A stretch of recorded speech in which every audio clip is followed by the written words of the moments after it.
രാഷ്ട്രീയ കേരളം ഉറ്റുനോക്കുന്ന ഉപതെരഞ്ഞെടുപ്പിലൂടെയാണ് നമ്മൾ കടന്നുപോയിക്കൊണ്ടിരിക്കുന്നത്. പാലക്കാട്, ചേലക്കര, വയനാട് അവസാനവട്ട കണക്കുകൂട്ടലുകളിലാണ്.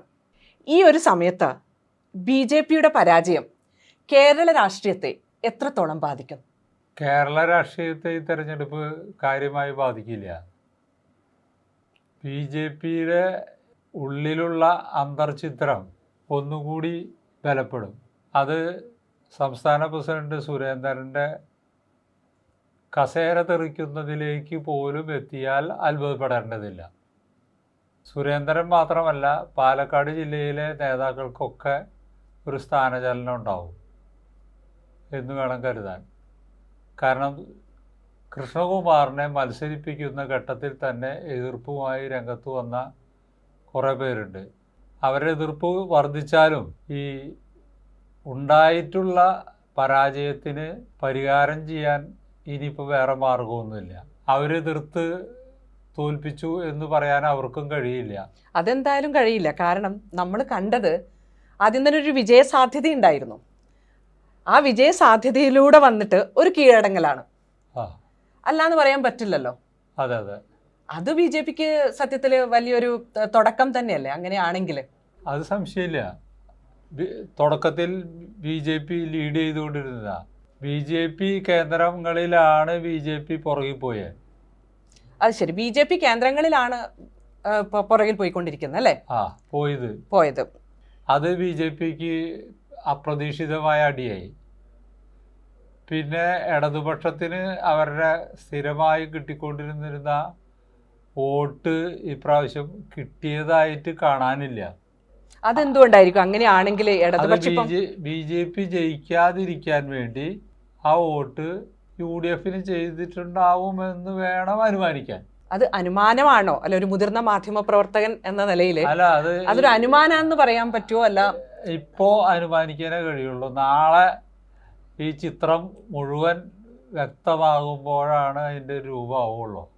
കഴിഞ്ഞ ദിവസം നമ്മളിങ്ങനെ കുറേ പേരിരുന്ന് സംസാരിക്കുന്ന സമയത്ത് എല്ലാവരുടെ മനസ്സിലും ഡോക്ടർ സരിൻ എന്നൊരു അഭിപ്രായം ഉണ്ടായിരുന്നു. പല തലങ്ങളിലും ഡോക്ടർ സരിൻ തന്നെ ആയിരിക്കാം വിജയസാധ്യത എന്നുള്ളത്. പക്ഷേ അതിന് വിപരീതമായിട്ടിപ്പം രാഹുൽ മാങ്കൂട്ടത്തിൽ 12,000 വോട്ടുകൾക്ക് മുമ്പിലാണ് ഇരിക്കുന്നത്. ഇപ്പം ഇനി എന്തായാലും നമുക്ക് ഉറപ്പിക്കാം രാഹുലിന് തന്നെയാണ് വിജയം എന്നുള്ളത്. രാഹുൽ തന്നെയാണ് ജയിക്കുക. ഇനി അട്ടിമറി നടക്കാനില്ല. ചേലക്കരയും പ്രദീപ് തന്നെയാണ് ജയിക്കുക. അവിടെയും പ്രത്യേകിച്ച് അട്ടിമറി നടക്കാനില്ല. പ്രിയങ്ക ഗാന്ധിയുടെ കാര്യത്തിലും അത് തന്നെയാണ് സംഭവിക്കാൻ പോകുന്നത്. അപ്പോൾ അതുകൊണ്ട് ഈ തെരഞ്ഞെടുപ്പിൻ്റെ ഒരു ചിത്രം ഏകദേശമായി നമ്മുടെ മുന്നിൽ എത്തിക്കഴിഞ്ഞു. ഇനി അതിൽ വേറെ ഒന്നും ചിന്തിക്കേണ്ടതില്ല. ഈ തെരഞ്ഞെടുപ്പ് BJPക്ക് അകത്തുണ്ടായിട്ടുള്ള പ്രതിസന്ധി ദൂരവ്യാപകമാണ്. ഇപ്പോൾ സംഭവിച്ചിട്ടുള്ള ക്ഷീണം നികത്തിയെടുക്കണമെങ്കിൽ BJP കുറച്ച് പണിയെടുക്കേണ്ടി വരും. അത് സംഘപരിവാറുകൾ നേരിട്ട് ഇടപെട്ട് ഇറങ്ങി പ്രവർത്തിച്ചാൽ മാത്രമേ അവർ ജയിക്കുള്ളൂ.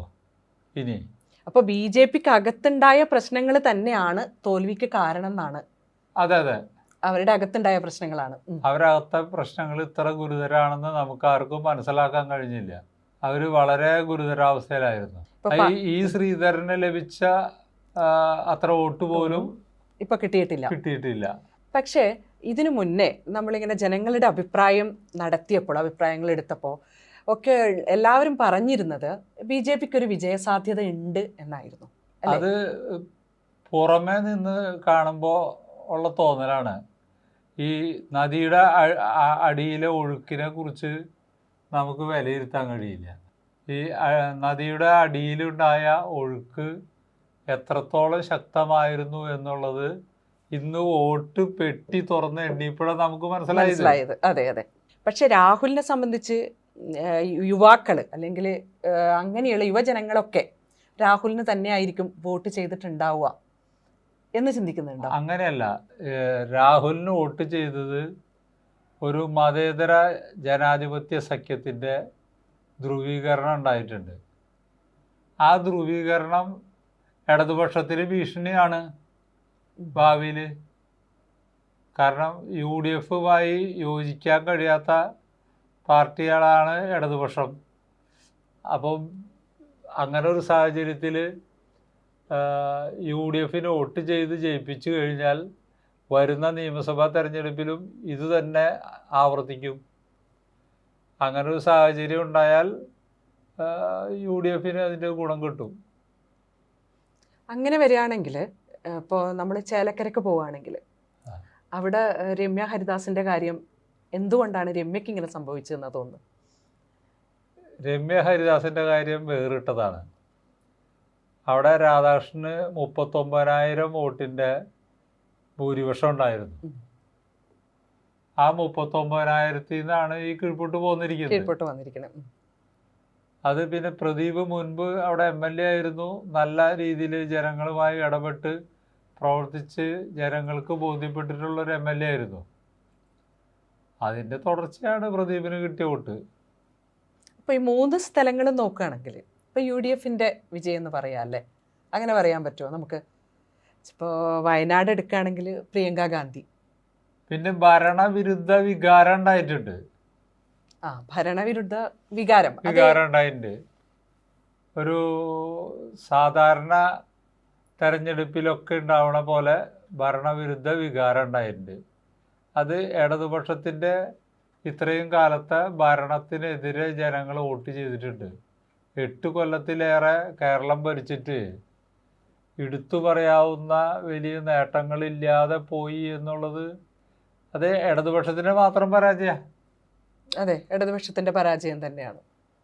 അപ്പോൾ അങ്ങനെ ഒരു പരാജയം സംഭവിച്ചിട്ടുണ്ടെങ്കിൽ അതിൻ്റെ ഉത്തരവാദിത്വം ഇടതുപക്ഷത്തിനാണ്, ഇപ്പോൾ ഭരിക്കുന്ന സർക്കാരിന് തന്നെയാണ്. അല്ലെങ്കിൽ ഇടതുപക്ഷം ജയിക്കേണ്ടതാണ്. ഇതൊക്കെ ഇടതുപക്ഷം ജയിക്കേണ്ട സീറ്റുകളിലാണ് UDF ജയിച്ചെടുത്തത്. കടുത്ത ഇടതുപക്ഷ വിമർശകരാണ് ഈ രാഹുൽ മാങ്കൂട്ടത്തിലും രമ്യ ഹരിദാസ് ഉൾപ്പെടെയുള്ളവർ. അത് മനസ്സിലാക്കണ്ടേ? ഇപ്പോൾ വോട്ട് ചെയ്ത് ജയിപ്പിച്ചിട്ടുണ്ടെങ്കിൽ അത് വീണ്ടും വോട്ട് ചെയ്ത് ജയിപ്പിക്കാൻ പാർട്ടിക്കാരൊന്നും പറയാതെ തന്നെ ജനങ്ങൾ വോട്ട് ചെയ്യും. അപ്പോൾ രാഹുലിന് പെട്ടിയും പൈസയും ഒന്നും ബാധിച്ചില്ല അല്ലേ? ഇല്ല, അതൊന്നും ബാധിച്ചില്ല. കാരണം ഒരു ട്രെൻഡാണത്. ഒരു ട്രെൻഡിൻ്റെ പുറത്തുള്ള തെരഞ്ഞെടുപ്പ്. ആ സമയത്ത് ഒരു പുഴയും കൂടി ചിറ പൊട്ടി വെള്ളം വരിക എന്ന് പറഞ്ഞിട്ടില്ലേ? അതേപോലെ ഒഴുകി നടന്നു, കുത്തൊഴുക്കായിരുന്നു. അത്തരത്തിലുള്ളൊരു സാഹചര്യം. അല്ലാണ്ട് BJP-യുടെ മാത്രം ഒരു പരാജയം അല്ലത്. അങ്ങനെ ഒരു കുത്തൊഴുക്കിൽ BJP തോറ്റു. BJP-യുടെ അടപടലം അങ്ങോട്ട് തോറ്റു.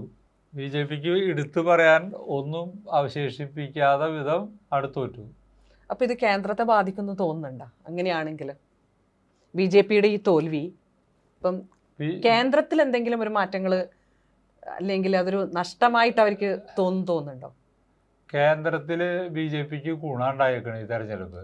ഇന്ത്യയുടെ സാമ്പത്തിക തലസ്ഥാനമായ മഹാരാഷ്ട്ര, ബോംബെ ഉൾപ്പെടുന്ന മഹാരാഷ്ട്ര, അവിടെ 288 സീറ്റിലേക്ക് നടന്ന തെരഞ്ഞെടുപ്പിൽ BJP ഒറ്റയ്ക്ക് ഭൂരിപക്ഷം നേടി. സഖ്യകക്ഷികളുടെ ഒക്കെ കൂട്ടാണ്ട് സഖ്യകക്ഷികളടക്കം 137 അല്ല 237 സീറ്റിൻ്റെ ലീഡുണ്ട്. അവിടെ അങ്ങനെ ഒരു വിജയം BJP-ക്ക് അല്ലെങ്കിൽ NDA-ക്ക് പ്രവചിച്ചവരാരുമില്ല. ചാണക്യ ഉൾപ്പെടെ ഒരു എക്സിറ്റ് പോളുകളും അത്തരത്തിലുള്ള ഒരു പ്രവചനം നടത്തിയിട്ടില്ല. അപ്പോൾ അതൊരു അത്ഭുതകരമായ പ്രവചനമാണ്. അങ്ങനെ വരുമ്പോൾ ഈ ഉപതെരഞ്ഞെടുപ്പ് എന്നുള്ളത് കേരള രാഷ്ട്രീയത്തെ മാത്രം ബാധിക്കുന്ന ഒരു പ്രശ്നമാണ്, ഒരിക്കലും കേന്ദ്രത്തെ ബാധിക്കുന്ന പ്രശ്നമല്ല. കേന്ദ്രത്തിനെ ബാധിക്കുന്ന പ്രശ്നമല്ല എന്ന് മാത്രമല്ല,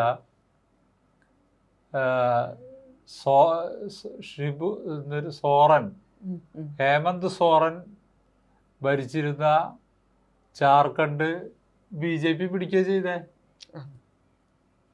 ഈ ഘട്ടത്തിലും. 50 സീറ്റ് അവർ ജയിച്ചു. അതൊരു ഒരു ആത്മവിശ്വാസം വർദ്ധിപ്പിക്കുന്ന വിജയം തന്നെയാണ്. മോദിയുടെ ഭരണത്തിന് ജനങ്ങൾ എതിരല്ല എന്നുള്ളതാണ് വീണ്ടും തെളിയിക്കുന്നത്. അതെ അതെ, അതിപ്പോ ചേലക്കരയുടെ റിസൾട്ട് വന്നു. അപ്പൊ യു ആർ പ്രദീപ് വിജയിച്ചു. ഇതൊക്കെ പ്രാദേശികമാണ്. ഈ പ്രാദേശിക തെരഞ്ഞെടുപ്പിലെ വിജയം ദേശീയ രാഷ്ട്രീയവുമായിട്ട് ഒരു ബന്ധമില്ലാത്തതാണ്. അതിനെ അങ്ങനെ കാണണ്ടോ? ഇത് രണ്ടും തമ്മിൽ കൂട്ടിച്ചേർക്കണ്ട. അങ്ങനെ ചേർക്കുന്നത് അബദ്ധമാണ്. അപ്പോൾ ഏതായാലും നമ്മുടെ ഈ ഉപതെരഞ്ഞെടുപ്പ് കേരള രാഷ്ട്രീയത്തെ ബാധിക്കുന്നു എന്ന് തന്നെയാണ് നമ്മൾ മനസ്സിലാക്കേണ്ടത്.